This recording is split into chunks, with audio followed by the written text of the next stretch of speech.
À tous, donc Marie Molina. Je vais présenter la première partie qui porte sur l'anticipation des travaux pour restituer le NC dans les délais. On fera ensuite deux focus, un focus sur les points CIPS et un focus sur les actes de RR. Le but là de ce webinaire, c'est de pouvoir interagir. Donc vraiment, n'hésitez pas à poser des questions et aussi, même de vive voix, de nous les poser. Comme ça, on peut aussi échanger. Dans la première partie, anticipée pour restituer le NC dans les délais, on a essayé de noter un certain nombre de points qu'on voulait aborder pour justement cette anticipation, mais on n'a pas peut-être l'exhaustivité des bonnes pratiques. Donc évidemment, votre apport est le bienvenu pour le partager avec les autres et du coup pour s'améliorer.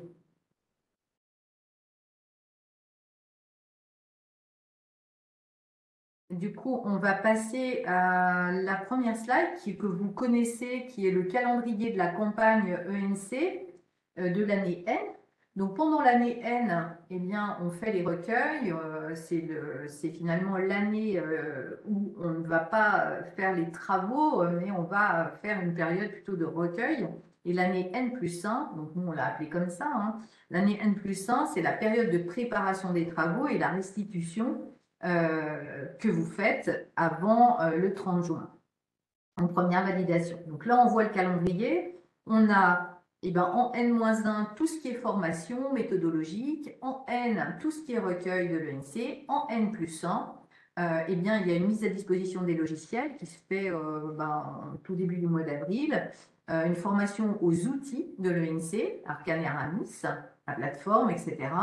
Et puis, à partir de mai, même en avril, vous avez un échange avec votre superviseur sur d'abord un bilan préalable, puis ensuite, il vous accompagne tout au long de vos travaux jusqu'à la restitution, où là, en première validation, le superviseur vous supervise et vous donne toutes les corrections et vous revalidez généralement avant le 30 septembre.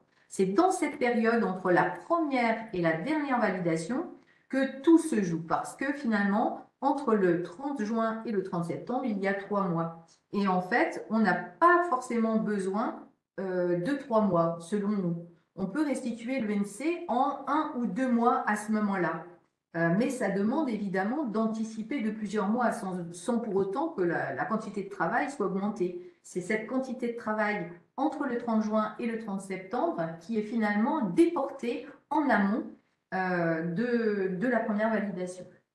Voilà, donc la période de préparation, pour nous, elle démarre dès février N+1, dès le PMSI, quoi, finalement, N12, dès qu'on a arrêté son PMSI, qu'on l'a transmis pour validation, et dès qu'on a aussi tous les éléments concernant le personnel, c'est-à-dire finalement la SAE réalisée, mais bon, la SAE c'est un épiphénomène, en vrai, dès que vraiment tout est arrêté, et pas forcément les comptes. Donc on va le voir tout de suite derrière. En fait, quand on regarde où est l'arrêté des comptes se situe bon an, mal an. Il y en a évidemment qui sont beaucoup plus performants, mais bon an, mal an, pour à peu près la moitié au moins des établissements, c'est aux alentours d'avril. Il y a quelquefois, c'est un petit peu après, parce qu'effectivement, de plus en plus, les arrêtés, enfin les derniers arrêtés de l'ARS sont relativement tardifs, hein, ce qui empêche d'arrêter tout de suite. Mais enfin, les travaux peuvent vraiment commencer en avant. Euh, donc, en amont, il y a février, où c'est un mois où on peut faire toute sa planification. En mars, on dira que c'est plutôt la collecte des données, parce qu'on sait les données qu'il nous faut, et du coup, on peut en établir des listes, donc on va les voir. Donc là, 2 mois de préparation, avec finalement une charge de travail relativement faible, puisque la planification, ce n'est pas tous les jours pendant 30 jours, hein, ni la collecte des données, c'est vraiment de temps en temps dans la journée, on va s'en occuper. Donc, pas vraiment quelque chose de très soutenu. Ensuite, on pourra, dès qu'on a réceptionné les premières données, on va pouvoir recommencer à faire les travaux Arcane et Aramis, même en amont d'avoir même Arcane ou d'avoir les logiciels Aramis. Et sans attendre l'arrêté des comptes, on peut déjà travailler sur Arcane, bien sûr. Donc on va le voir tout de suite derrière. Là, donc, du coup, à partir d'avril, il y a une période là de 2 à 3 mois où on peut vraiment réaliser tous les travaux essentiels pour le l'ENC. Et là, on commence à avoir quand même une charge de travail un petit peu plus soutenue. Moi, je dirais qu'en avril, c'est assez modéré, et puis après, ça va crescendo jusqu'à soutenu jusqu'en juin. En mai, en fait, on finalise ces travaux parce qu'en mai, on a eu l'arrêté des comptes. Normalement, évidemment, si ce n'est pas le cas, on ne peut pas les finaliser, mais il n'y a plus de la finalisation parce que finalement, jusqu'à fin avril, on a pu préparer un certain nombre de travaux. Et puis, après, il faut remplir quand même, renseigner le classeur, finaliser peut-être quelques fichiers Aramis. Mais ça laisse ensuite, en juin, le temps de faire son autocontrôle et d'avoir une V1 de qualité, ce qui conditionne du coup la restitution en 1 à 2 mois éventuellement de restitution derrière, avec quand même à ce moment-là, entre juin et juillet, une charge de travail qui est relativement soutenue, puisqu'il va falloir expliquer, corriger, retrouver des éléments, etc. Voilà un petit peu le grand calendrier de période de préparation des travaux, les travaux et la restitution.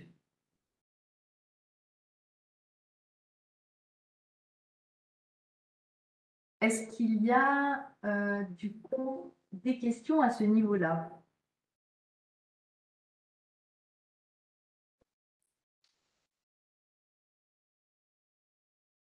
Alors, je vais enchaîner. N'hésitez vraiment pas à poser des questions ou à intervenir pour me donner votre avis sur ce qu'on vous présente là. Donc, on va prendre les étapes de préparation une par une. D'abord de février à avril, avant l'arrêté des comptes, on a une planification. Et dans cette planification, pour moi, il y a un certain nombre d'actions à entreprendre. D'abord, lire les consignes, relire les consignes de l'ENC, parce que d'une année sur l'autre, c'est vrai qu'il y a des nouvelles consignes, mais aussi, d'une année sur l'autre, on a un peu perdu le fil. Donc, c'est bien de se remettre un petit peu dedans en relisant les consignes. Et puis, de finalement prendre note des attendus de la charte qualité. D'une année sur l'autre, comme on a signé sa convention, on sait qu'est-ce que la charte qualité va nous demander comme taux de suivi, comme qualité en fait des données qui seront attendues pour l'ENC. Identifier du coup les consignes qui seront applicables à mon établissement. Donc, il ne s'agit pas forcément de relire tout, mais il s'agit de relire tout ce qui va me concerner, moi, dans mon établissement. Relire et comprendre les recommandations qui ont été mentionnées par le superviseur lors du précédent rapport de supervision, donc de N-1. C'est pas toujours évident parce que ce soit fait en février. On le voit souvent quand on fait les bilans préalables au mois d'avril ou au mois de mai. Les établissements, parfois, n'avaient pas compris forcément la recommandation ou en tout cas n'ont pas su la mettre en œuvre pour l'année. Donc ça veut dire qu'il est quand même bien utile d'anticiper pour voir comment vous allez pouvoir mettre en œuvre ces recommandations. Il y a à faire un rétro-planning parce que on sait que la dernière limite pour la V1, c'est le 30 juin. Donc, si on veut rentrer dans les clous, c'est bien utile de faire un rétro-planning. Et puis, il y a à préparer un support de formalisation, alors sur Excel, sur un autre support, peu importe, mais au moins pour écrire ce que je fais en fait dans mes travaux ENC. Parce que on s'en rappelle pas d'une année sur l'autre. Tout ce qu'on a pu faire, pour pouvoir avoir des données correctes. Et donc, il est bien utile d'aller regarder ce qu'on a fait l'année précédente. Et donc, ça permet une permanence de méthode et aussi un gain de temps, puisque on ne réfléchit pas toutes les années à la méthode qu'on a utilisée. Et puis, ça permet aussi d'engranger de la capitalisation parce que on repart en fait en année N sur la base de là où on était resté en fin de campagne N-1. Et donc, ça permet quand même d'engranger de l'amélioration. On vérifie qu'on a les codes plages et les bons rôles et que du coup, on peut se connecter aux plateformes IENC, la GED Alfresco, on peut bien déposer ses documents dessus et puis qu'on a aussi l'accès à Aramis, puisque maintenant, il faut que ce soit le DIM qui ait cet accès-là.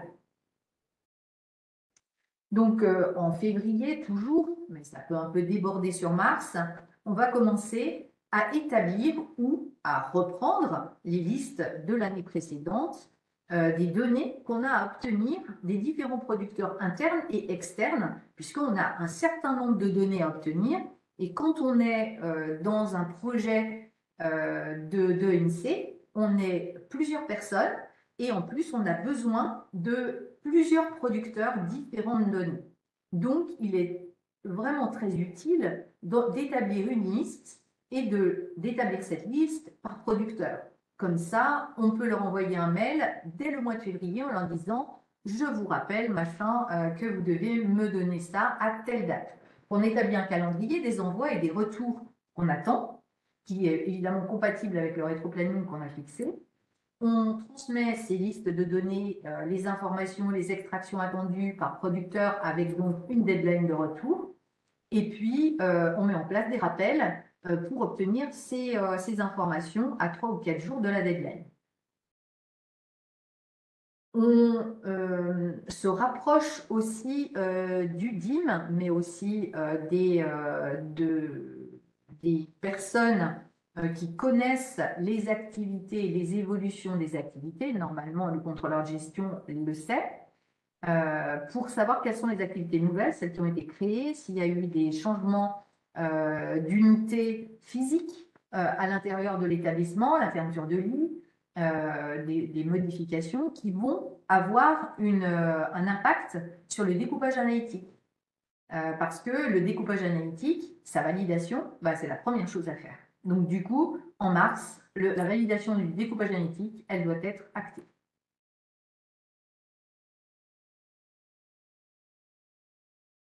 Est-ce qu'à ce stade, du coup, on a des questions ou des interventions par rapport à ce que je dis qui peut-être vous interpelle ou alors vous dites elle a oublié quelque chose?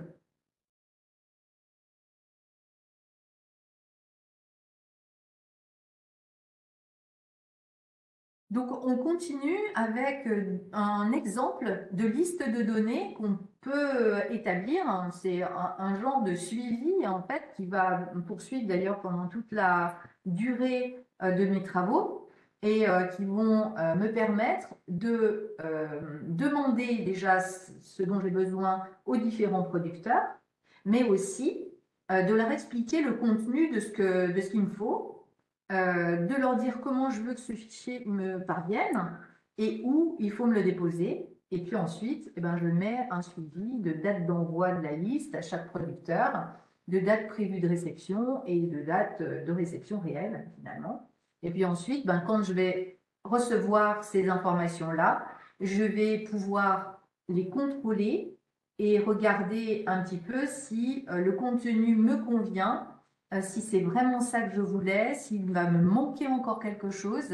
Et je vais donc faire des commentaires au fil du temps. Je vais aussi chaque semaine faire un point comme ça et faire une colonne chaque semaine, par exemple, ou toutes les 2 semaines, pour me dire, voilà, il me manque encore ça, il me manque encore ça. Et du coup, tiens, ce producteur, il ne m'a pas redonné telle ou telle donnée. Et donc, il faut que je le relance encore.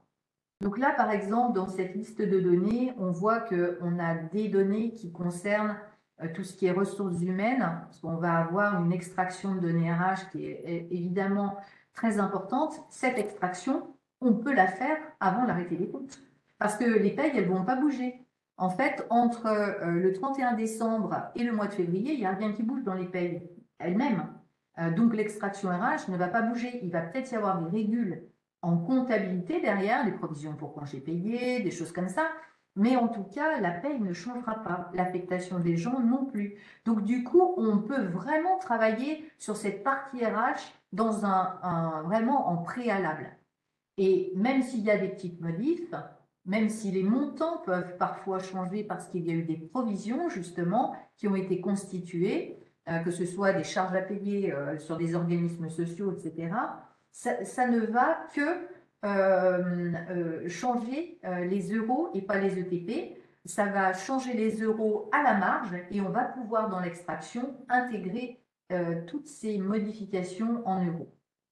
Donc, dans un premier temps, cette extraction RH, elle est très importante et elle va pouvoir conduire à faire certains travaux de recollement qui vont du coup être fondamentaux pour la suite. Au niveau comptable aussi, on va pouvoir quand même obtenir un certain nombre d'éléments quand même qui ne changeront pas. Et au niveau d'Arcane, hein, notamment les clés de ventilation, là je vois DLM et LGG, les nombres de lits, nombre de journées lits d'ouverture qu'on va pouvoir calculer comme ça, le nombre d'entrées de l'année par unité d'hébergement. Là, franchement, on peut le faire en février. Donc là, même en avril, on a évidemment toutes ces données-là, le nombre de consultations. Il suffit de les avoir demandées au bon producteur, d'identifier le bon producteur et de lui demander. Donc là, il y a les coûts de transport, il y a la balance générale de clôture des comptes. Alors, on peut en avoir aussi une provisoire à un moment donné pour pouvoir faire quand même des recollements provisoires. Et puis le grand livre des comptes, le tableau des immobilisations qui, là encore, ne va pas franchement changer, hein. Le fichier structure, découpage analytique. Une fois qu'on a arrêté le découpage analytique, ben, c'est bon d'en établir un fichier. La balance analytique, si on a de l'analytique dans l'établissement. L'extraction des consommations de charges médicales au séjour, on peut les avoir vraiment tout de suite derrière la clôture des comptes, en tout cas dès qu'on a déposé son PMSI. Donc ça, c'est un exemple, hein. Il y a évidemment d'autres choses. Il y en a une autre slide derrière qu'on va valider aussi. En fait, on peut faire une liste extrêmement détaillée et je suis sûre que vous en avez des bribes ou que vous l'avez déjà fait, ça. Donc, extraire une balance des sorties de stock par UF, par famille de produits, par compte comptable, ça aussi, c'est quelque chose qu'on peut vraiment anticiper parce que les stocks, ils ne vont pas bouger en fait à partir du 31 décembre. Donc, cet état de sortie de stock, il va nous permettre de savoir exactement. Vous savez, on a un gros problème en fait dans le l'ENC sur les comptes 602, 603 parce qu'en fait, certaines fois, dans les comptes de son établissement, on n'a pas forcément les mêmes comptes qui sont attendus en hors liste en su, etc. On ne sait pas trop où mettre les choses. Alors, quand on a une balance de sortie de stock, on va faire tout ce travail de recollement avec la compta, qui est vraiment indispensable. Donc ça aussi, ça s'anticipe, hein, parce que même si on n'a pas les chiffres exacts, là déjà, on peut déjà avoir un travail vraiment assez poussé sur ce thème-là. L'extraction des sous-traitances médicales, imagerie, laboratoire, autres sous-traitances. L'extraction sur les matériels médicaux en SMR. L'extraction des sous-traitances d'expo fonctionnels, etc. Sous-traitance de confection de prothèses, pareil en SMR. Évidemment, l'archive Druid pour le champ SMR ou pour le champ MCO, le cas échéant. L'extraction des actes de blog, bah, ça ce sera plutôt pour le MCO évidemment, mais on peut avoir l'extraction des actes d'expo fonctionnels, de toutes les SAMT en acte CCM.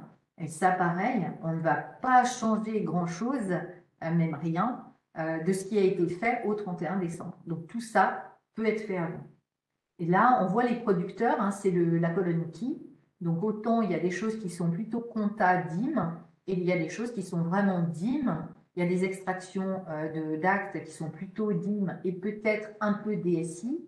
La liste des séjours ayant bénéficié d'un appareil roulant, les consommations de minutes de plateau et des métiers, les tableaux valides, les CIPS, tout ça, c'est des choses qu'on peut vraiment anticiper.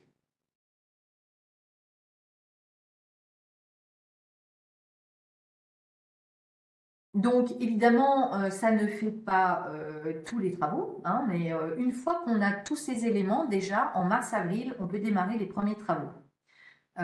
Si on a mis une deadline aux personnes, on va dire à peu près à 15 jours, 3 semaines pour rendre les données, on va en avoir un certain nombre, peut-être pas toutes, hein, peut-être qu'il va falloir relancer, etc. Mais on va dire qu'au mois d'avril, on devrait avoir, avant l'arrêté des comptes définitifs, un certain nombre de données, donc du travail hein, à réaliser. Donc, dès la réception de l'extraction RH, on peut faire donc le recollement entre l'extraction et les comptes 64 et 63 de la balance, même si la balance n'est pas définitive. Ce n'est pas un problème, puisque finalement, les salaires sont souvent quand même enregistrés au fil du temps. Et donc, on va pouvoir faire ce recollement. Et donc, préparer quand même l'onglet ETPR. Dès la réception de l'état de sortie de stock, sur les charges médicales, on va pouvoir recoller aussi avec les comptes 602-603. Et on va pouvoir du coup préparer cet éclatement 602, 603 et aussi la ventilation hein, sur les SA et avec le rapprochement du suivi au séjour. Pour peu qu'on l'ait aussi le suivi au séjour, alors là, on peut vraiment boucler la boucle quasiment. On peut aussi demander le détail des produits d'activité subsidiaire pour pouvoir commencer à identifier les natures et les montants des charges qui sont consommées sur ces activités. Et avec la balance, on peut tout à fait aller topper tous les produits qui pourraient aller en activité subsidiaire. Si on a le détail des IMO, eh bien, on va pouvoir aussi commencer à faire son onglet IMO puisqu'on aura pratiquement tous les éléments pour remplir le tableau qui est demandé dans Arcane. Si on reçoit le détail du nombre de lits, nombre d'entrées, nombre de journées de lit d'ouverture pourra être calculé, mais si on a le nombre de journées d'ouverture de chaque unité, on va pouvoir tout remplir sur l'onglet UO à ce titre-là sur les sacs. Si on a le détail des clés de LM et de LGJ produites et leur consommation par ESTA, on va pouvoir préparer l'onglet clé et l'onglet cléchon. Donc, on va pouvoir déjà préparer en mars-avril pas mal de choses sur le classeur Arcane.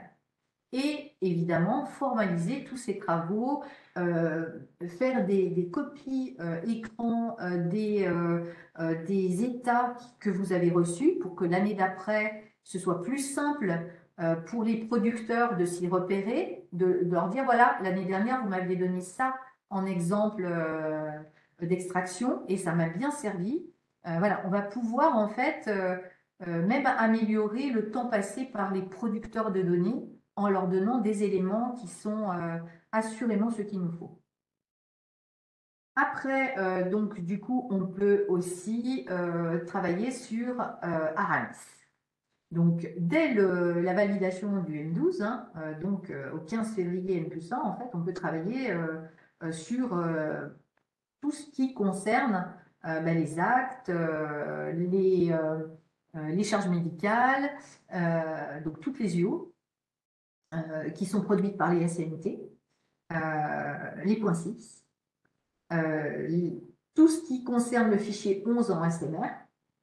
On va pouvoir, à ce titre, regarder les extractions qui nous ont été transmises, contrôler le contenu et faire la mise en forme des fichiers. Donc, ça nous donne beaucoup de travail, là, pour le coup, pour avril.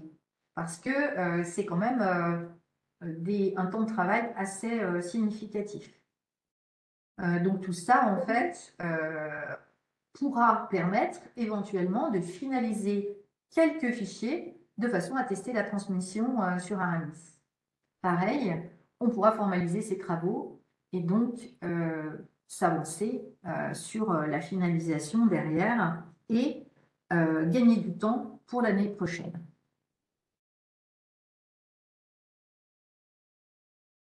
Ensuite, en fin de cette étape 3, on va dire, ce qui est la préparation des travaux et même finalement la réalisation d'un certain nombre de travaux qui peuvent être faits avant l'arrêté des comptes, eh bien, il y a l'arrêté des comptes ouf, fin avril, courant mai. Arrêté des comptes, ça veut dire qu'on a une balance définitive, ça veut dire qu'on va avoir un grand livre définitif, ça veut dire qu'on va avoir une balance analytique définitive. Et là, on va pouvoir finaliser l'intégralité du classeur Arcane. Est-ce que du coup, vous pouvez changer la diapo? Donc, après cet arrêté des comptes définitifs et la production de la balance générale définitive, le responsable Arcane finalise le transcodage des comptes du OPC et il peut le faire contrôler par le superviseur si nécessaire. Là, en fait, moi, je vous encourage vraiment à solliciter votre superviseur plus, parce que il en va de votre, justement, de votre validation derrière. C'est la première chose que vous faites, le transcodage quand vous faites à Arcane. Donc, quand vous avez fini votre transcodage et que vous avez du coup ventilé vos charges et vos produits, soit en charge incorporable, soit en non incorporable, les produits pareils, eh bien, si vous voulez gagner du temps pour la suite, eh bien, c'est le moment de dire, voilà mon transcodage, est-ce que vous pouvez me le contrôler? Comme ça, en fait, vous partez sur des bonnes bases, vous êtes sûr qu'après, on ne va pas vous demander de corriger quelque chose, et ça permet aux superviseurs aussi de s'avancer. Donc, finalement, tout le monde est gagnant dans cette procédure-là. Et vous, après, vous n'êtes pas obligé non plus de revenir sur de l'imputation de certains de vos comptes. Donc, sollicitez votre superviseur hein, dès que vous avez une question, au début de vos travaux, dès que vous avez vraiment, vous bloquez sur quelque chose. Et même pour faire valider un certain nombre de choses. Donc, travailler sur les détails de compte, hein, affectés sur les affectations mixtes, NICI et PMD, PD, et faire valider par le superviseur si nécessaire. Ensuite, reprendre tous vos travaux, vos premiers travaux arcanes de l'étape 3 pour les finaliser avec maintenant avec les comptes définitifs et donc votre PC rentré. Il faut donc finaliser l'onglet 3SA et puis donc tous vos recollements RH compta, charge médicale compta. Donc là, on reprend les travaux et on vient les valider s'il y a eu des petites modifications de stock ou des écritures de césure de période sur les charges de personnel. Vous finalisez aussi vos fichiers Aramis à ce moment-là, mais certaines fois, on les a déjà finis en mai. Et puis, on reporte les suivis au séjour en onglet 6, en onglet 6 CD.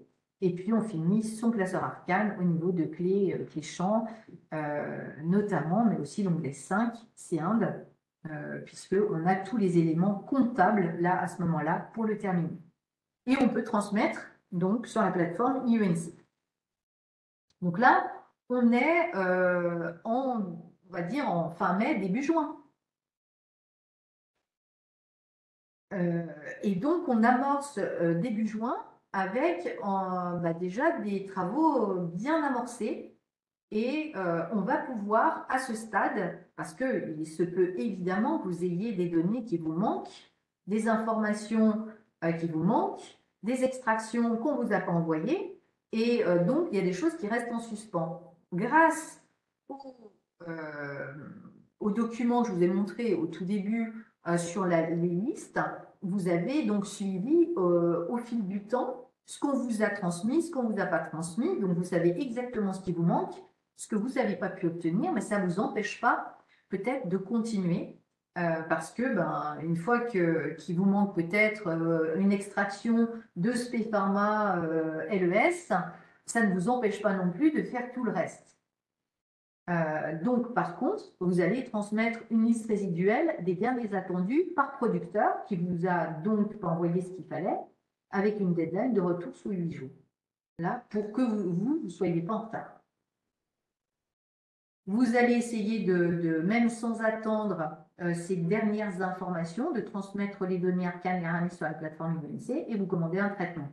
Vous récupérez le zip des tableaux de contrôle et vous utilisez les tableaux de contrôle sous format Excel. Vous avez un document sous Excel qui regroupe tous les tableaux de contrôle dans des onglets séparés, ce qui vous permet de les passer en revue et d'avoir un document que vous pouvez enregistrer sous Excel et non pas en CSV, et sous Excel, ce qui vous permet de le garder et de l'ajouter peut-être à votre formalisation globale que vous avez du coup commencé.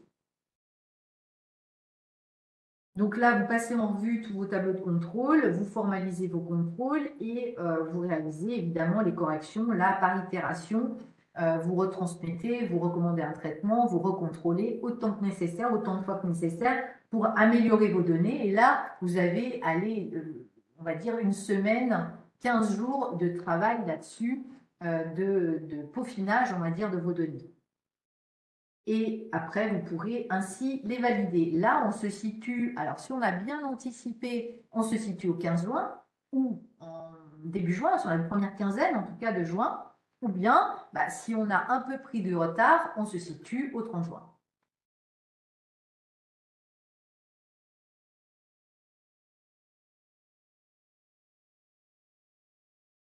Donc, on va avoir validé, ça vient. Donc là, on est, on va dire, au 15 juin ou au 30 juin. Et votre superviseur, il va avoir 15 jours maximum pour vous envoyer sa supervision. Donc lui, il va récupérer vos données, il récupère votre arcane, donc votre classeur arcane, plus les tableaux de contrôle. Il n'a pas vos fichiers Aramis. Donc il ne sait pas en fait ce que vous avez fait, il ne le sait qu'à travers les tableaux de contrôle et parce qu'il connaît un petit peu le l'INSEE quand même, il va arriver à faire des déductions sur ce qui est erroné ou ce qui ne correspond pas entre les tableaux de contrôle et ce qu'il voit. Il va donc réaliser l'intégralité de la supervision sur un fichier qu'on a appelé fichier navette, parce que c'est la navette entre l'établissement et le superviseur, et il va vous remonter dans un onglet conclusion toutes les anomalies qu'il a identifiées et les corrections qu'il voudrait que vous fassiez, ou les explications qu'il souhaite que vous donniez, ou bien les approfondissements qu'il souhaite que vous fassiez parce que il voit que c'est ou atypique, ou incohérent, ou carrément erroné.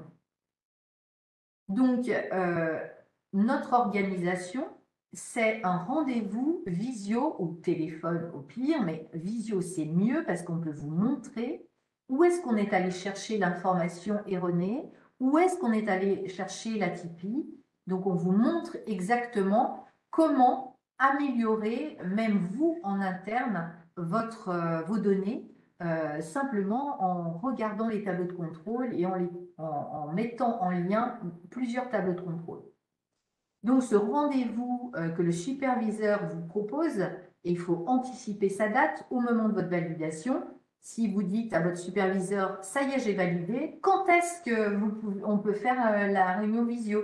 Et là, votre superviseur, il va pouvoir vous programmer une date de visio de façon à ce que vous puissiez échanger et du coup mieux comprendre et être sûr de bien tout corriger aussi, tout ce qui est attendu. Donc, normalement, dans cette visio, on défile un petit peu toutes les corrections et toutes les atypies, toutes les anomalies qu'on a pu déceler, mais aussi vous, de votre côté, vous pouvez savoir ce que vous ne pourrez pas corriger cette année parce que c'est quelque chose que vous n'avez pas anticipé au moment du recueil, donc dans l'année N, et que malheureusement, vous n'allez pas pouvoir améliorer. Par exemple, ça peut être justement que vous n'avez pas réussi à obtenir la sous-traitance médicale laboratoire de vos prestataires externes. Et là, c'est plus possible de l'obtenir. Là, vous êtes sur quelque chose que vous pourrez améliorer l'année d'après, mais pas cette année. Donc, c'est le moment de dire ça à votre superviseur, et comme ça, il note l'information, il ne va pas vous le redemander jusqu'à la fin de la campagne. Donc, toutes ces informations sont hyper importantes. Je pense que dans cette étape-là, cet échange, il est crucial. Parce que du coup, vous allez comprendre tout ce qu'on a vu et tout ce qu'on veut que vous corrigiez absolument. ce qu'on souhaiterait que vous corrigiez, mais qui n'est pas absolument nécessaire ça améliorerait grandement les données, mais voilà, ça ne va pas être quelque chose d'obligatoire pour que vous puissiez atteindre un niveau de qualité qui est nécessaire.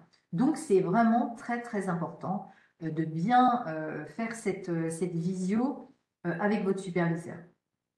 Ensuite, vous allez avoir des corrections. Alors évidemment, il faut les faire sans délai parce que là, vous venez d'avoir un rendez-vous avec votre superviseur qui vous a expliqué plein de choses, vous les avez bien comprises.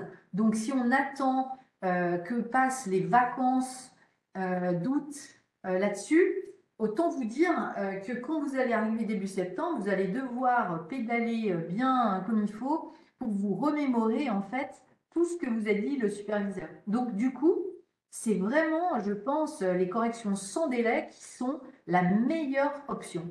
Donc, correction sans délai, là, dès que vous avez eu la visio, et évidemment, sans oubli de correction.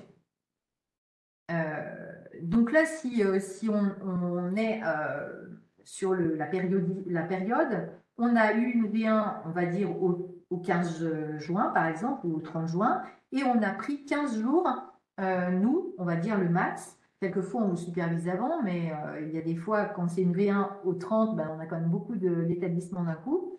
Mais voilà, donc vous avez eu d'ici les 15 jours, et du coup, on en est à 15 jours plus, on va dire, une semaine à peu près de correction, puisque si vous le faites sans délai, c'est tout de suite, tout de suite, hein. Évidemment, si vous avez plein de fichiers à rajouter parce que votre V1, il vous manquait énormément de choses, je pense que là, c'est pas jouable en une semaine. Mais normalement, sur une V1 de bonne qualité, c'est tout à fait jouable de faire ces corrections en une semaine. Donc là, vous allez retransmettre au bout d'une semaine, autocontrôle de nouveau, hein, pour s'assurer qu'on n'a oublié aucune correction. Et ensuite, on va pouvoir revalider et faire une V2.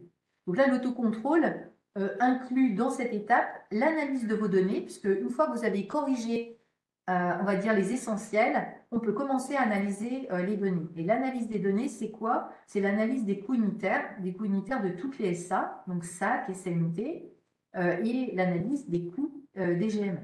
Donc là, dans ce cadre-là, eh bien, effectivement, vous pouvez, quand vous analysez, si vous voyez des atypies ou des trucs un peu bizarres que vous avez vu surgir après vos corrections, bah, c'est hyper utile de passer un petit coup de fil à votre superviseur pour lui dire, bah, là, je ne comprends pas, en fait, il me semble que c'est encore atypique malgré les corrections. Donc voilà, on peut avoir des échanges à tout moment avec son superviseur. Et vraiment très utile pour aller vite et du coup, vous terminer dans un délai qui soit raisonnable pour vous pour passer à autre chose. Donc du coup, à V1 plus 3 semaines, normalement, on est en V2. Donc là, vous avez appuyé sur le bouton pour la V2. Et donc, votre superviseur, bah, pareil, il peut prendre à peu près 15 jours pour faire sa supervision. Quelquefois, à ce stade, on est plutôt à plus une semaine parce que vous avez moins, on a moins de choses à contrôler, donc ça va plus vite. Mais bon, quelquefois, c'est quand même bien plus 15 jours. Donc là, soit le superviseur, il voit bien qu'il n'y a plus d'anomalie, et donc la validation est définitive.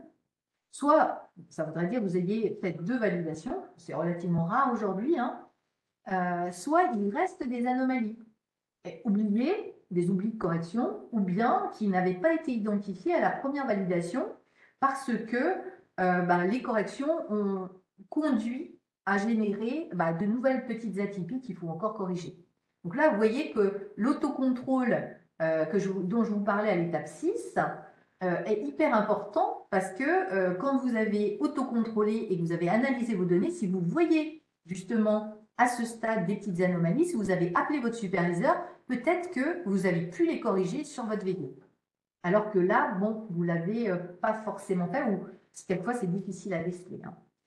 À ce stade, donc, quand vous avez, et bien, du coup, c'est quelques anomalies qui restent, votre superviseur, il va vous les lister dans, évidemment, l'onglet conclusion, mais il va aussi vous les souligner dans le mail qu'il va vous envoyer. Quand il vous dit, ça y est, j'ai supervisé, j'ai déposé, ou il vous envoie la navette, où il vous dépose le nouveau fichier navette sur Alfresco, sur la GED d'Alfresco, et bien dans ce cas, il vous dit, il vous reste quelques corrections et il vous les liste de façon à ce que vous fassiez aussi le lien avec ce que vous allez voir dans le fichier navette.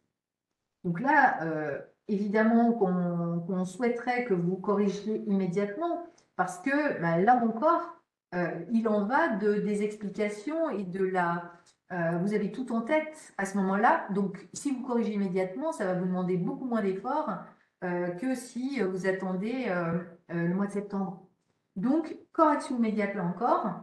Et quand on a contrôlé et quand on refait son autocontrôle, et bien là, on refait l'autocontrôle aussi jusqu'au bout, c'est-à-dire qu'on va aller voir aussi si les atypies qu'on avait identifiées au début et qu'on avait donc expliquées dans les listes d'atypies, si elles ont été modifiées par les corrections, on va évidemment recorriger ces explications d'atypies et les redéposer sur la GED Alfresco. Donc là, retransmission, autocontrôle et V3, validation définitive. Là, on se situe quand? On se situe à peu près encore, on va dire, à partir de la V2, encore 15 jours, voire 3 semaines après la V2. Donc, en tout et pour tout, même si on est sur 3 semaines à chaque validation, on est à 6 semaines au total, donc moins de 2 mois, mais un peu plus d'un mois. Si on va très très vite ou qu'on fait 2 validations, on est dans un mois. On peut gérer ça en un mois. Ce qui est vraiment mieux, je pense, pour vous, parce que vous vous dégagez plus vite ces travaux-là, et aussi demande beaucoup moins d'efforts, parce que s'y remettre en septembre, c'est souvent un peu compliqué. Alors après, ça ne veut pas dire non plus que ce soit forcément en juin-juillet, hein, mais c'est vrai que moi j'ai eu des validations en septembre, première validation en septembre, donc très très en retard, mais fini un mois après. Et finalement, c'est génial, parce que en fait, la personne, elle a passé dans la restitution qu'un mois et pas 3 mois. Donc c'est plutôt aussi une bonne chose, même si on se décale d'aller très vite. Voilà un petit peu. Donc, en résumé, tout part de l'anticipation quand même, hein. Il y a beaucoup de choses qui partent de l'anticipation, donc de la préparation qu'on va faire.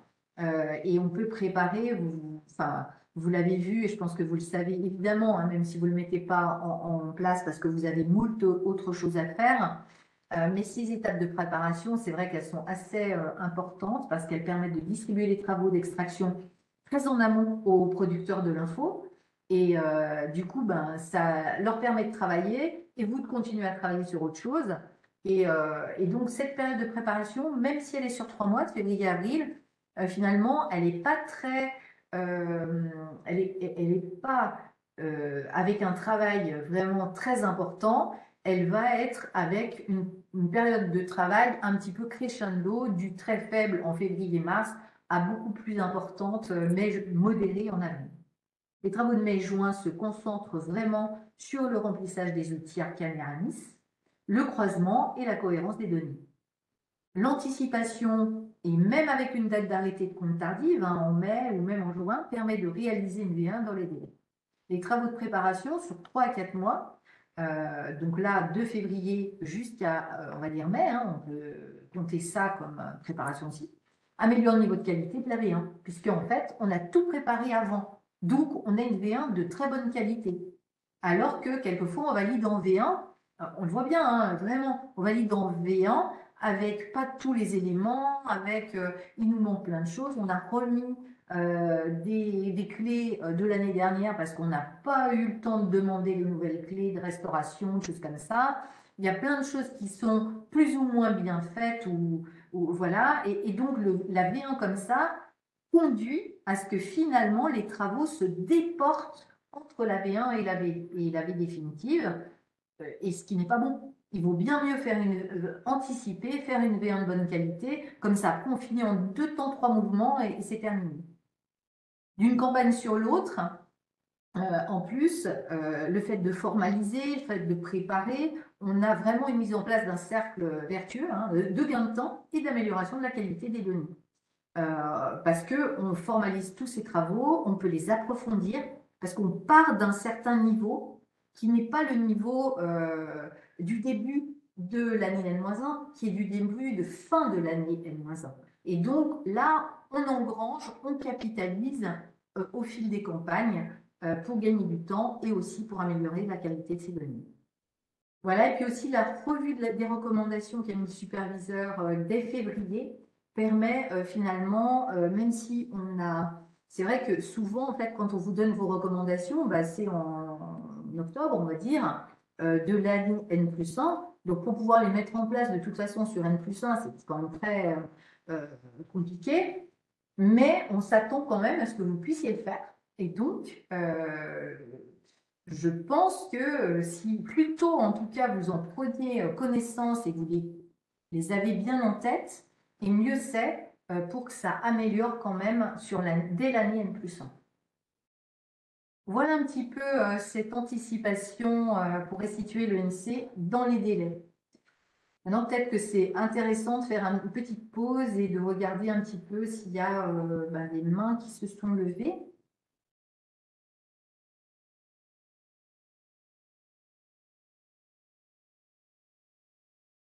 Donc, je n'ai pas de main déjà.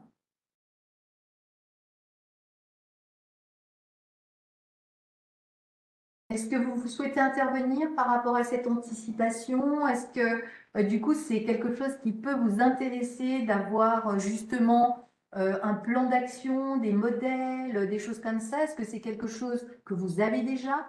Moi, je serais vraiment intéressée de savoir comment vous procédez.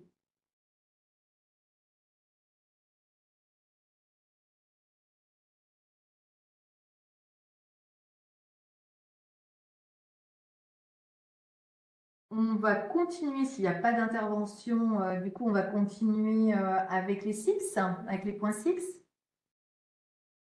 Est-ce que Quentin, du coup tu peux... Oui, je prends le relais. Alors bonjour à toutes et à tous. Donc là, on va continuer sur la partie un peu plus spécifique SMR, donc sur la partie soins, donc les SIPS. Dans un premier temps, on va voir quelques généralités au niveau des points SIPS. Ensuite, on va parler un peu plus du recueil, puis de la répartition des personnels PS, et enfin quelques exemples d'analyse de coûts unitaires des SIPS. Donc au niveau des généralités, donc quels sont finalement qu'est-ce que les SIPS et quelles sont leurs utilités? Quelle est leur utilité? Donc les SIPS, ce sont les soins infirmiers individualisés à la personne soignée. Donc pour les besoins de l'ENCSMR, les établissements utilisent la méthode Lamar, donc code selon la méthode des éditions Lamar. Les SIPS sont recueillis par les soignants moyennant une cotation journalière via donc, des points.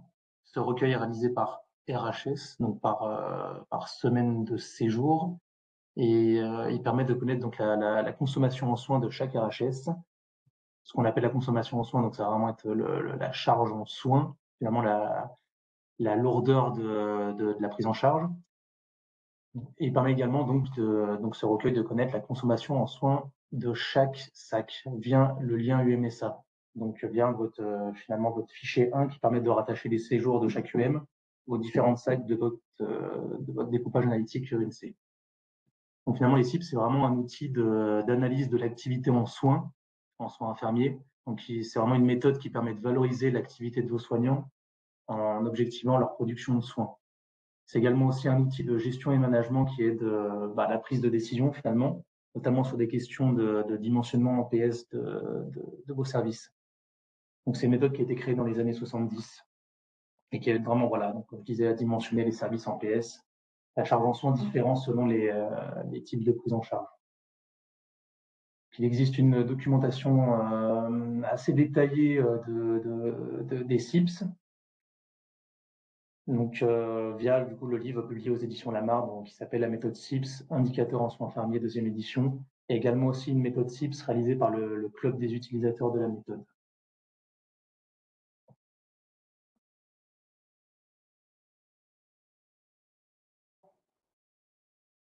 C'est bon pour moi pour cette slide. Ouais, merci, c'est bon. Ensuite, alors, pour décrire ces CIPS, donc on va avoir on recense 3 grandes catégories de soins.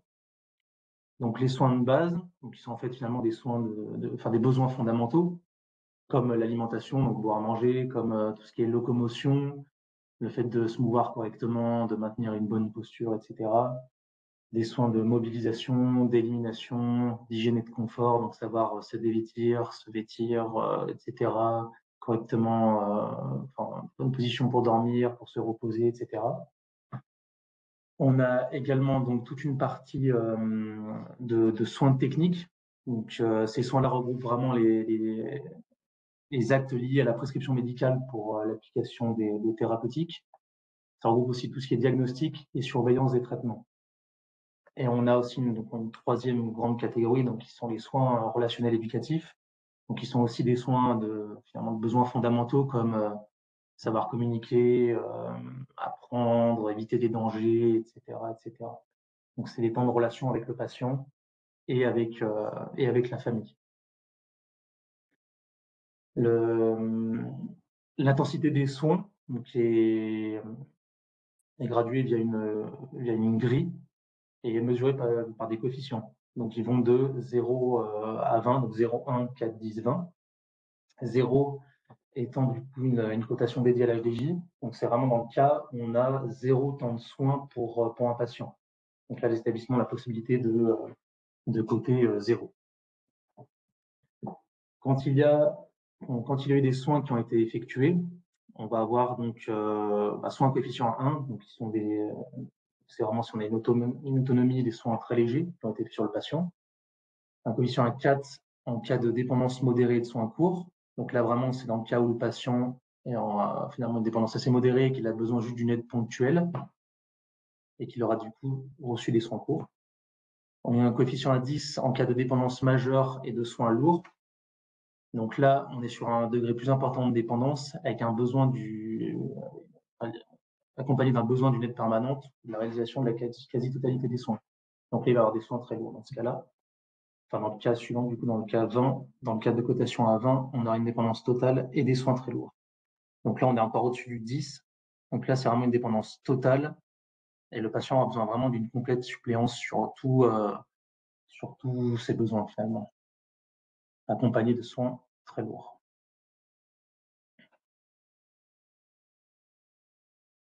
Au niveau du recueil, donc du recueil en fichier 9, donc là, pour chaque patient, un relevé journalier est réalisé selon les 3 catégories de CIPS, donc ceux qui ont été décrits juste avant. En fin de semaine, pour chaque RHS, on va retenir le coefficient le plus fréquent pour chacune des 3 catégories de CIPS. Et c'est ce coefficient le plus fréquent qui va être déclaré en fichier 9. Et on voit dans cet exemple, on a deux RHA. Dans le premier RHA, on a une cotation la plus fréquente à 10 en soins de base. On voit qu'il y a 4 jours de la semaine, du jeudi au dimanche, où on a 10 points. Donc là, on va retenir le 10 pour le soin de base. On va retenir de la même manière le 4 pour le soin technique et le 20 pour les soins relationnels. Donc, ce qui va donner, du coup, donc c'est vraiment ces 3 cotations-là qui sont déclarées en fichier 9, le 10, le 4 et le 20 pour ce RHA. Sachant que à fréquence équivalente, on retient la cotation la plus élevée. C'est le cas, par exemple, dans le deuxième RHA. On voit qu'en soins techniques, on a 2 jours à 4 points, 2 jours à 1 point. Donc là, on va retenir la cotation technique, enfin le coefficient du coup de 4 pour ce soin technique de ce RHA. Sachant qu'on a une particularité pour les prises en charge des enfants de moins de 3 ans, c'est que les cotations les cotations CIPS de base, donc de soins de locomotion, sont systématiquement à 20 points.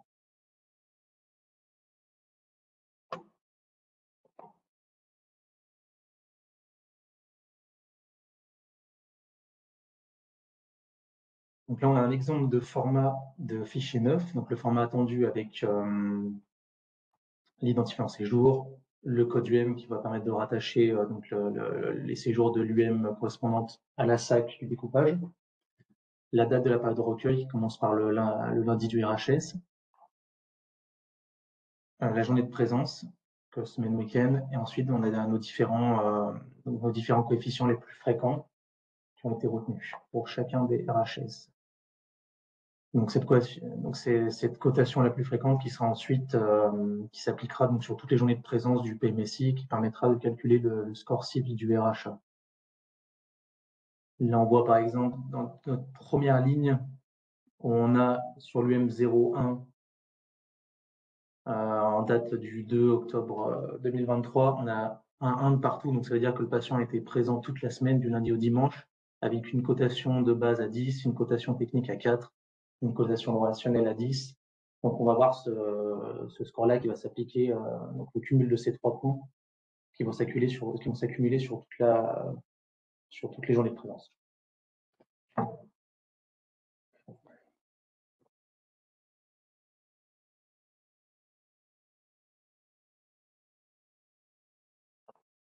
Donc maintenant, un focus sur la répartition des personnels.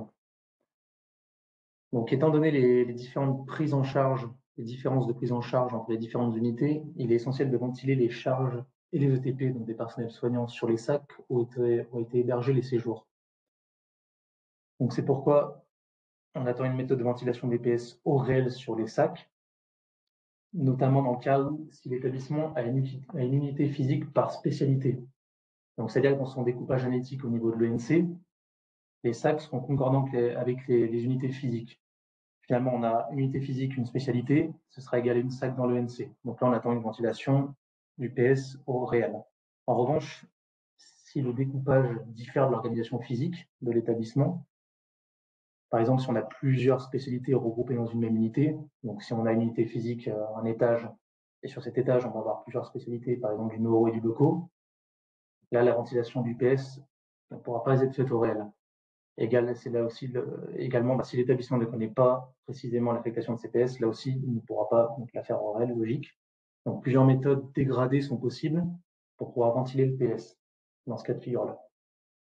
Donc, c'est soit on pourra dans un premier temps, donc la méthode dégradée numéro 1, affecter le PS à chaque unité d'hébergement physique, puis au score CIBS à chaque séjour de l'UMH, donc de l'unité médicale d'hébergement, ou soit une méthode dégradée, encore plus dégradée que la première, donc une affectation du PS globale au score CIBS sur les séjours.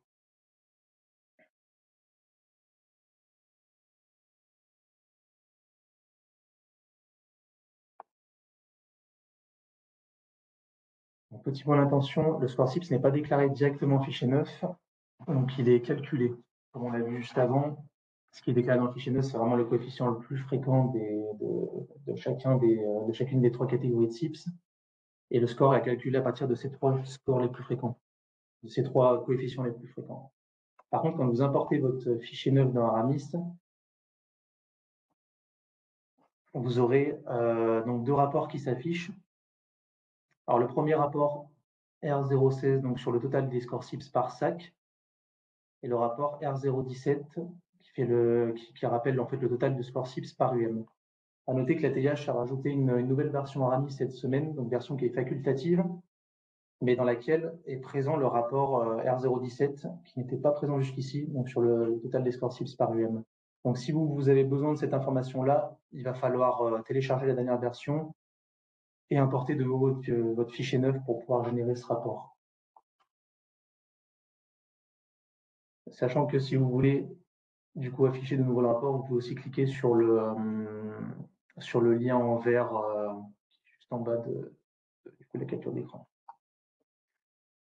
Donc ça, ces 2 rapports-là peuvent vous permettre entre autres de réaliser les 2 méthodes dégradées qu'on a vues juste au-dessus, de ventilation des PS.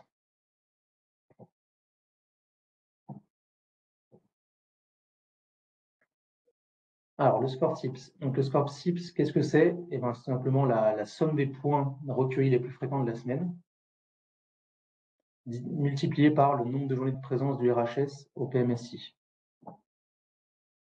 Donc, en calculant dans un premier temps le coefficient le plus fréquent de chaque RHA, de chaque catégorie de CIBS et de chaque RHA, et on multiplie par le nombre de journées de présence, qui nous donne notre score. Là, par exemple, on voit pour le premier RHA, on a Donc le coefficient de fréquence en soins de base qui est de 10, qui est de 4 pour les soins techniques et de 20 pour le soin relationnel. Donc ça va nous donner une somme de points CIPS à 34. Si on multiplie par le nombre de journées de présence, donc 7, on aura un total de score CIPS de 238 points pour ce RHA.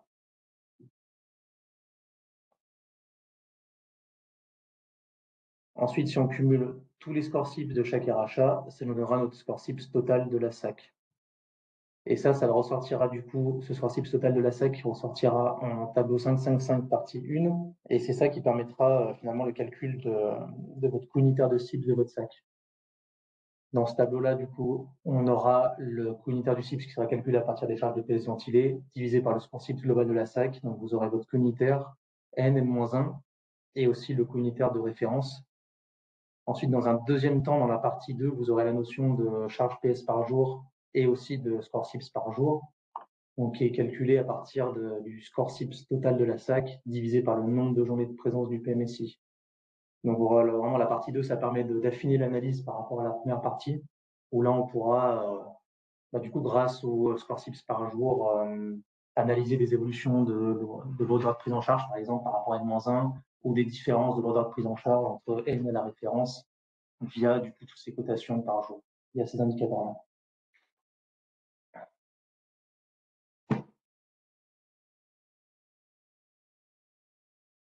Donc, première méthode dégradée de ventilation des ETPS. Donc, dans le cas où l'établissement connaît l'affectation du PS sur chacune de ses unités d'hébergement, donc ces unités d'hébergement physiques, on va calculer dans un premier temps donc, le score CIPS de chaque RHA et ainsi le total de score CIPS de chaque unité d'hébergement, de chaque UMH. On aura donc une affectation CIPS, ETP et charge, et un CTU CIPS de chaque unité d'hébergement. Ensuite, on viendra rattacher les affectations PS, donc charge ETP, et les charges par RHA à la SAC finale du lien UMH et SA. Et on obtiendra ainsi donc un CTU CIPS distinct par SAC. On va avoir dans la slide suivante un exemple un peu plus parlant.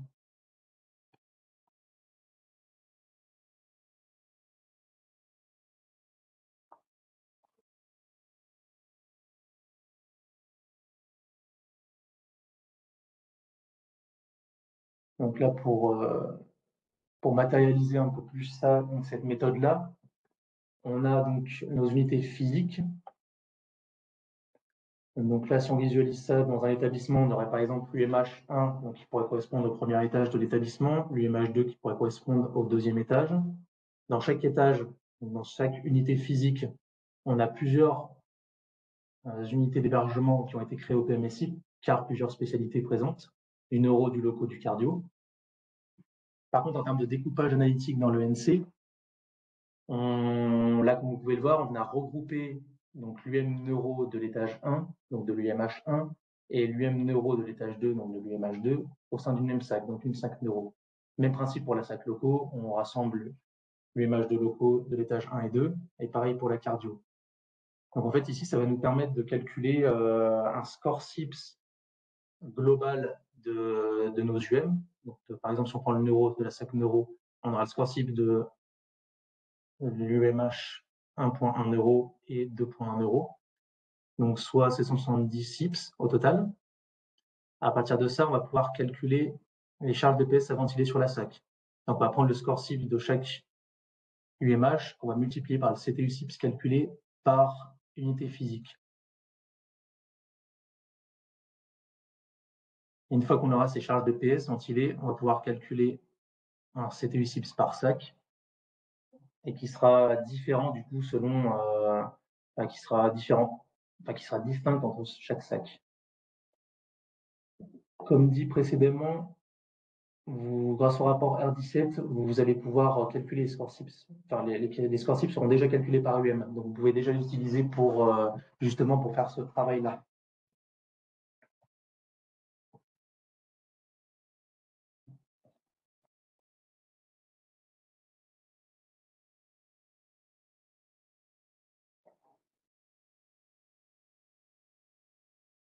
La deuxième méthode dégradée,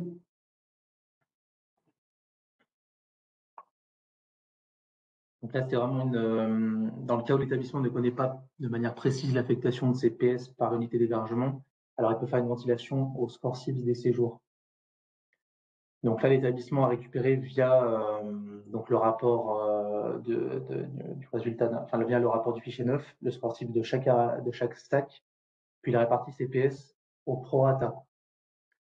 Donc là, on voit qu'on a un coût qui est lissé à 4,78 € dans ce cas-là. Donc là, les PS sont vraiment lissés en fonction des CIPS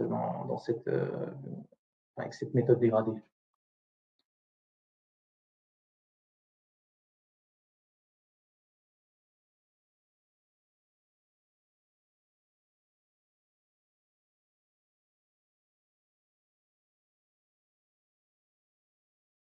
En termes d'analyse de coûts, donc les CIPS ressortent dans les TDC 5.5.5 à 5.5.8. Donc l'objectif, ça va être de vérifier la cohérence du PS affecté par rapport à la charge en soins décrite par les CIPS. Donc on va avoir donc deux phases, l'analyse de la cohérence de la cotation par SAC et l'analyse des charges affectées. Sachant que voilà, la résultante, c'est le coût unitaire du point CIPS qu'on aura dans la partie 1 du tableau, avec les évolutions n, n-1 et les écarts n références. Et comme dit tout à l'heure, du coup, le CTU CIPS calculé à partir des charges ventilées sur la SAC, les charges EPS, divisé par le score CIPS total de chaque SAC.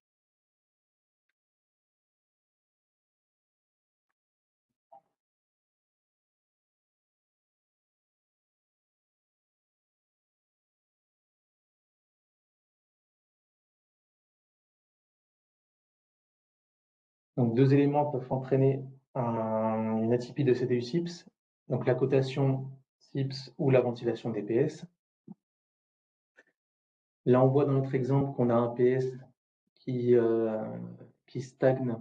Alors, dans la première partie, on a donc, comme je disais tout à l'heure, le CTU CIPS n-1 référence, et c'est dans la deuxième partie qu'on a la notion de données par jour. Charge de PS par jour, CIPS par jour. Sachant que les colonnes qui sont surlignées en bleu ont été rajoutées manuellement. Dans le TDC, vous avez celle en verte à la base. Donc là, on voit dans notre exemple qu'on a un CPU CIPS qui stagne par rapport à l'an dernier, mais qui est très faible par rapport à la référence, quasiment 2 fois plus faible. Ça, c'est dû du coup à une cotation CIPS par jour qui est très élevée par rapport à la référence. Comme on le voit dans l'avant-dernière colonne, les charges d'EPS par jour N référence sont cohérentes par rapport à la référence, ou moins 3%. Par contre, la cotation CIPS par jour est très élevée, plus 69%. Donc là, dans ce cas-là, il pourrait s'agir soit d'un problème de surcotation. Donc là, il faudra revoir la méthode avec les équipes soignantes, ou soit peut-être une spécificité de l'activité.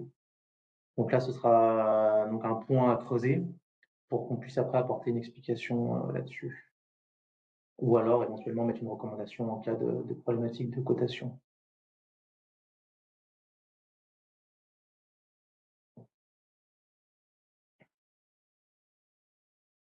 Donc, autre élément qui peut entraîner une atypie de CTU CIPS, donc cette fois les PS ventilés. Là, on voit dans notre exemple qu'on a un CTU CIPS qui augmente très fortement par rapport à l'an dernier, plus 71%, et qui devient élevé par rapport au CIPS de référence, plus 109%. Donc là, dans cet exemple, ça provient d'une baisse des charges d'une hausse des charges de PS par jour de 65%, elle-même entraînée par une baisse des PS d'à peine 5%, alors que l'activité diminue fortement, moins 42% de journée. Donc là, on suppose un dimensionnement du PS très élevé par rapport à la lourdeur des prises en charge. Donc, ce qui a pour conséquence finalement un surcoût des charges de PS sur les séjours hébergement de SAC. Et s'il s'agit vraiment d'une erreur, une minoration des coûts de séjour des autres SAC. Donc là, il faut bien contrôler l'affectation des PS dans un cas comme celui-là. Voir si le PS est correctement ventilé sur les SAC.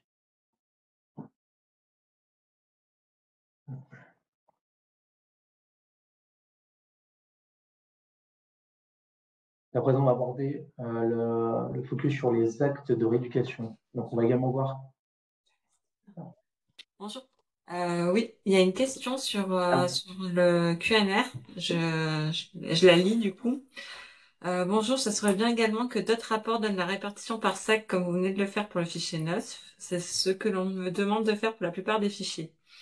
Alors, on n'a pas trop compris la question, donc si la personne qui l'a écrite pouvait nous en dire plus pour qu'on puisse vous répondre.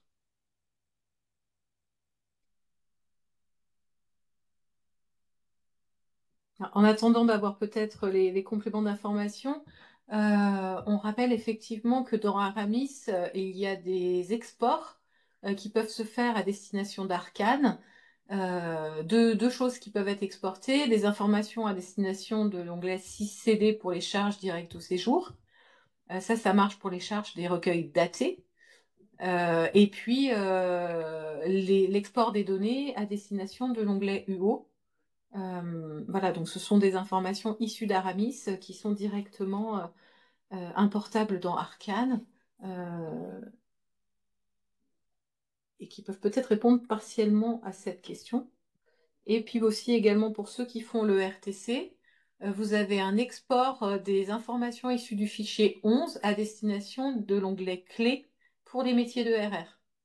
Donc ça, c'est une nouveauté de cette année. L'année dernière, vous aviez la possibilité d'exporter des données, mais elles n'étaient pas importables en l'état. Cette année, elles sont importables directement dans l'onglet clés pour le RTC, pour les métiers de RR. Je crois avoir, alors je ne sais pas si Madame Leneresse, vous vouliez préciser votre question, mais je crois l'avoir comprise. En fait, c'est vrai qu'il n'y a que le fichier 9 qui a le numéro de la SAC en fait indiqué. La plupart des fichiers Aramis ont le numéro de séjour indiqué, mais pas la SAC.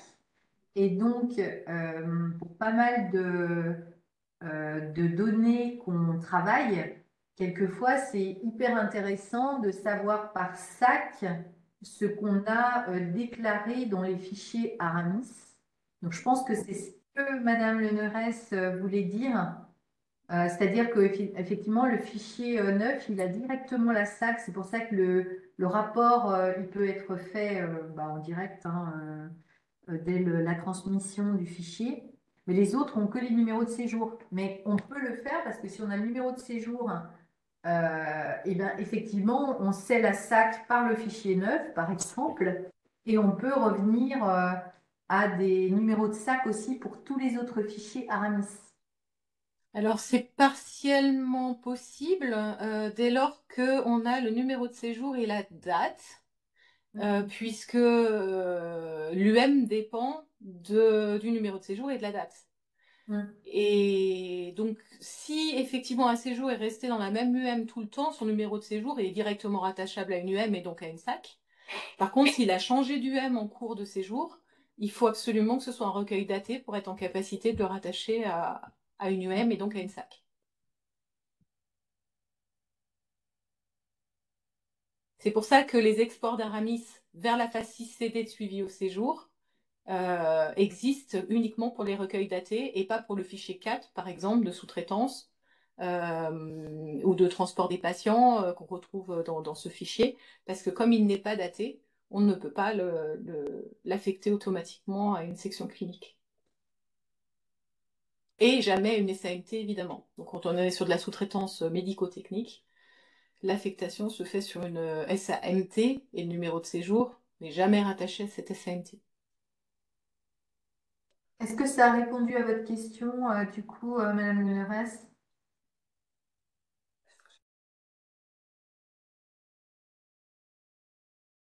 Ok, super, merci.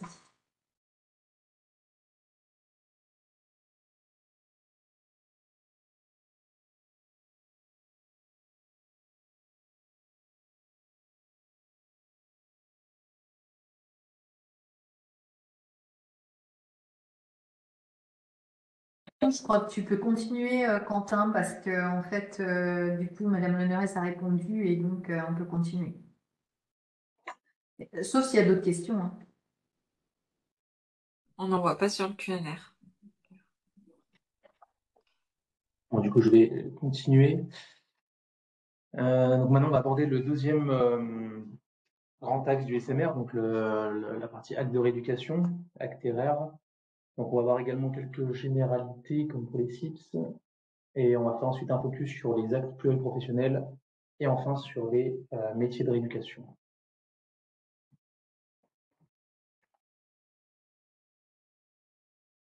Donc quelques généralités. Donc César, donc, pour catalogue spécifique des actes de rééducation, réadaptation. Au niveau de l'ENC, donc toute cette partie rééducation va être décrite dans le fichier 11, donc qui permet de déclarer le volume de l'activité RR via la consommation de minutes des plateaux et des métiers. Donc cette activité elle est valorisée en minutes, et ces minutes vont permettre de répartir les charges ventilées du personnel de rééducation et des plateaux sur les séjours consommateurs, donc sur les séjours qui ont reçu les actes de rééducation. Le minutage des actes est obligatoire pour les participants à l'ENC et il doit être effectué selon des durées réelles et non pas selon des durées lissées ou standardisées.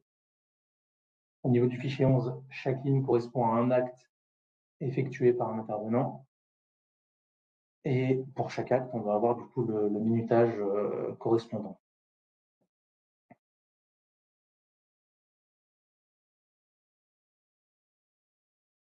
À noter que dans le minutage des actes, on ne doit pas prendre en compte que la réalisation de l'acte en lui-même, mais aussi également toute une série les tâches afférentes, on va dire toutes les actions élémentaires qui permettent finalement de réaliser l'acte, notamment tout ce qui est préparation, tout ce qui est installation, tout ce qui est la lecture, prise de connaissance du dossier, restitution auprès du patient, de son entourage, transmission aux professionnels de l'établissement, etc., etc.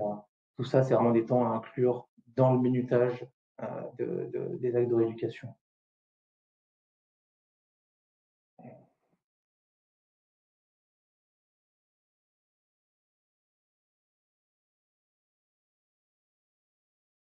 Au niveau des actes pluriprofessionnels, on va distinguer deux en catégorie d'actes pluripro, donc les actes entre guillemets classiques, d'actes liste, qui font partie de la liste fermée des actes pluriprofessionnels.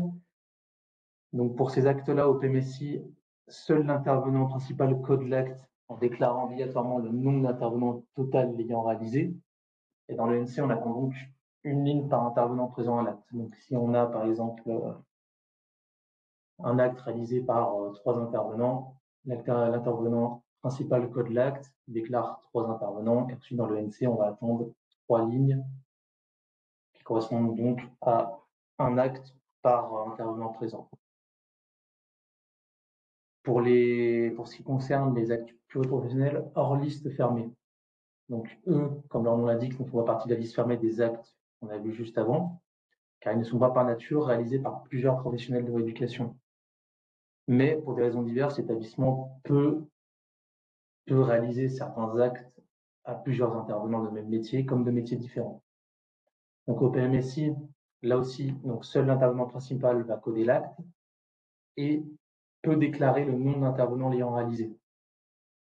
Donc dans l'ENC, ces intervenants qu'on appelle des co-intervenants, ils peuvent être déclarés en plus de l'intervenant principal, donc soit une ligne par co-intervenant, sachant que ce recueil est facultatif. Donc la déclaration de l'intervenant principal est vraiment obligatoire au niveau de l'ENC, au niveau du fichier 11, mais pas les co-intervenants. Néanmoins, en cas notamment d'un volume assez significatif de ces actes, le fait d'avoir un recueil de co-intervenants peut vraiment permettre d'améliorer la ventilation des coûts des métiers sur les séjours, car ça permet de décrire plus finement finalement l'activité de tous les intervenants qui auraient concouru à la réalisation de l'acte.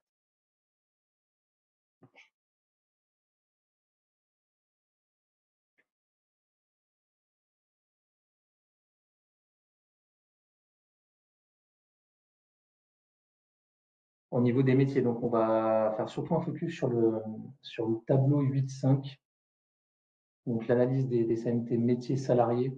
Donc dans ce tableau, on a on a pas mal de notions comme tout ce qui est codage, minutage, taux d'activité théorique et coût horaire des intervenants. Ce tableau permet vraiment de mettre en corrélation tous ces éléments, les éléments aussi de ratio, etc., de nombre d'actes par ETP. Donc, à quoi sert finalement le taux d'activité théorique? Et il permet de contrôler la cohérence pour chaque intervenant typé salarié entre la somme d'heures de recueillies dans les données suivies au séjour, donc dans le fichier 11, et dans le nombre d'heures annuelles travaillées théoriques. Donc l'équivalent ETP déclaré dans l'onglet 4 ETPR d'Arcane. Donc il s'agit vraiment ici de décrire la réalité de l'activité des intervenants affectés sur les métiers, sur les CMT métiers. Donc la charte qualité préconise un taux compris entre 80 et 100% pour tous les intervenants salariés.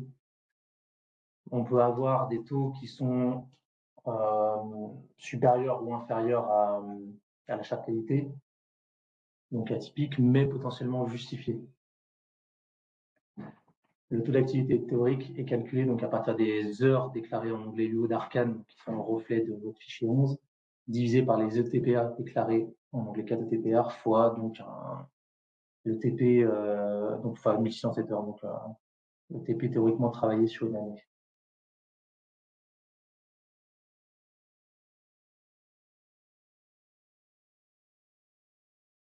Donc pour rappel, dans le NC sont attendus sur les CMT métiers de RR, donc uniquement la quote-part des charges relatives à l'activité de rééducation. Donc tout ce qui ne correspond pas à l'activité, donc les activités annexes ou les activités, enfin ce qui est activité annexe, activité transversale, doit faire l'objet d'un retraitement sur les sections consommatrices. Par exemple, les arrêts maladie longue durée, donc supérieurs à 6 mois, qui sont à retraiter en SALP, des temps de préparation de menus pour le diète à retraiter en restauration, des temps de formation aussi à retraiter en SALP, etc., etc. Donc, un taux d'activité faible ou élevé peut être expliqué par plusieurs choses. Donc, par exemple, un taux d'activité élevé peut être expliqué par un surminutage des actes et ou un surcodage. Donc, on aurait trop de minutes qui ont été déclarées par rapport à l'ETP théoriquement travaillé, enfin par rapport à l'ETP déclaré plutôt, ou alors un surcodage, donc trop d'activités auraient pu être codées, ou un ETP sous-estimé. Donc sous-estimé, donc là dans ce cas-là, les activités transversales seront à contrôler. Un taux d'activité élevé entraîne un coût horaire faible et donc potentiellement un coût d'intervenant sous-évalué sur les séjours. Et dans le cas d'un taux d'activité faible, ça va être l'inverse, ça peut être potentiellement dû à un sous-minutage et ou un sous-codage et ou un ETP surestimé. Donc là, dans ce cas-là, il faut contrôler aussi les activités transversales qui n'ont peut-être pas été retraitées. Si l'ETP est surestimé, ça peut peut-être dire qu'on a encore trop de charge d'ETP sur la section, d'où la nécessité d'effectuer un contrôle des activités annexes et éventuellement de faire un retraitement sur les sections correspondantes. Et dans ce cas-là, donc un taux d'activité faible entraîne un CTH élevé, vu qu'on aura trop de charge d'ETP par rapport au peu d'activité, et donc un coût d'intervenant potentiellement surestimé sur les séjours.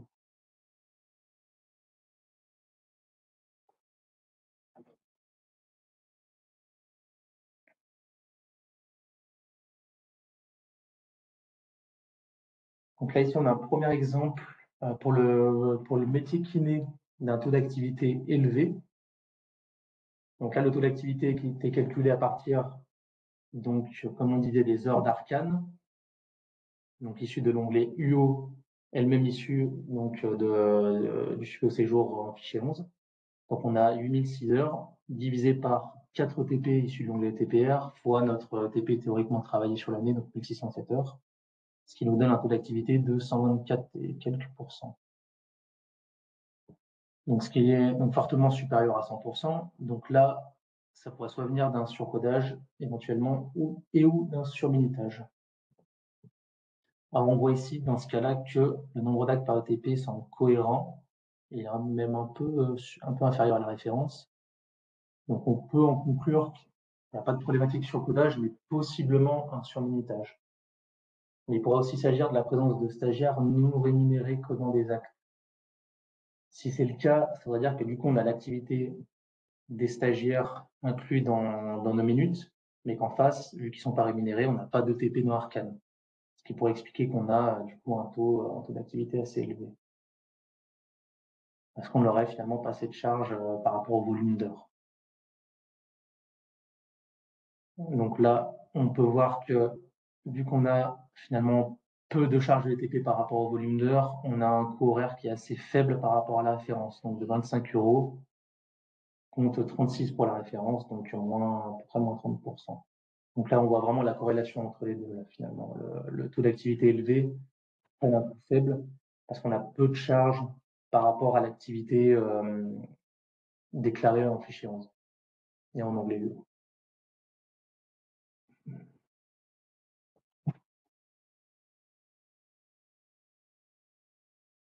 Exemple inverse, donc pour l'éducateur sportif, où là on a un taux d'activité de 48%, donc qui pourrait cette fois résulter d'un sous-codage et ou d'un sous-minutage. Là, on voit que le nombre d'actes par ETP est faible, donc moins 66% par rapport à la référence. Donc il pourrait s'agir ici d'un probable sous-codage. Il faudra néanmoins s'assurer que le retraitement des activités transversales n'est pas sous-estimé. Parce que là, on a potentiellement peut-être trop de TP et de charge par rapport à l'activité. Donc il faudra bien vérifier que les activités transversales, s'il y en a, ont bien été retraitées sur les sections correspondantes. Et si c'est le cas, ça va expliquer pourquoi on a un taux faible. Donc ici, ça pourrait être potentiellement un sous-codage. Donc ça veut dire qu'on aurait trop de charges et de TP par rapport au volume d'heures déclaré en fichier 11. Là, on voit bien ici, on a 4 TP pour 3100 heures. Donc, 3100 heures, ça ferait à peu près l'équivalent de l'activité de 2 ETP. Et ici, on en a presque 2 fois plus. Donc, ce qui nous donne un coût horaire de 50 euros, qui est donc quasiment 2 fois plus élevé que la référence à 28 euros.